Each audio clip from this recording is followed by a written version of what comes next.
Hello everyone. AP state 10th most expected 1 mark question and answer సిరీస్లో ఈరోజు heredity hour environment మీద questions మనం చూద్దాం.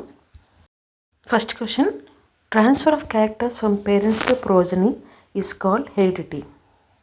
పేరెంట్స్ నుంచి నెక్స్ట్ జనరేషన్కి క్యారెక్టర్స్ పాస్ అవడాన్ని హెరిడిటీ లేదా వారసత్వం అని అంటారు.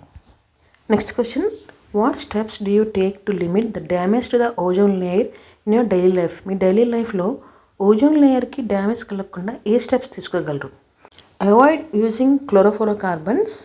అలాగే ఎయిర్ కండిషనర్ని, రిఫ్రిజిరేటర్ని తక్కువగా యూజ్ చేసి మనవంతు డైలీ లైఫ్లో ఓజోన్ లేయర్ని డ్యామేజ్ అవ్వకుండా కాపాడవచ్చు. Next bit, right a slogan to save earth. Save the earth and save your life. What happens if variations do not occur in a species? Species cannot adapt to changing environment. Variations అనేవి లేకపోతే species మారుతున్న environment తట్టుకోలేక వాటి జాతి పూర్తిగా అంతరించిపోవచ్చు. కావున variation అనేది చాలా చాలా ఇంపార్టెంట్.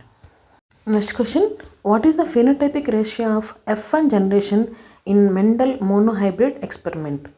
3:1. 3 డామినెంట్ క్యారెక్టర్స్ కలిగి ఉంటుంది, 1 రిసెసివ్ క్యారెక్టర్స్ని కలిగి ఉంటుంది. Next question, suggest a method to minimize the non-biodegradable waste. The methods are reduce, reuse and recycle. Next, explain UNEP, United Nations Environment Program. Next, write a slogan to avoid plastic. Avoid the plastic, save the earth. Plastic ఎంత తక్కువగా వాడితే మనం ఎర్త్ని అంతగా కాపాడుకోవచ్చు. Next question, name the function unit of kidney.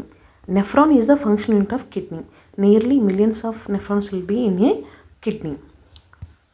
Now, next question, what is the phenotype ratio of Mendel dihybrid experiment? Answer is 9:3:3:1. అదే monohybrid cross అయితే only 3:1 is the phenotypic ratio. For more important questions, please like, share and subscribe.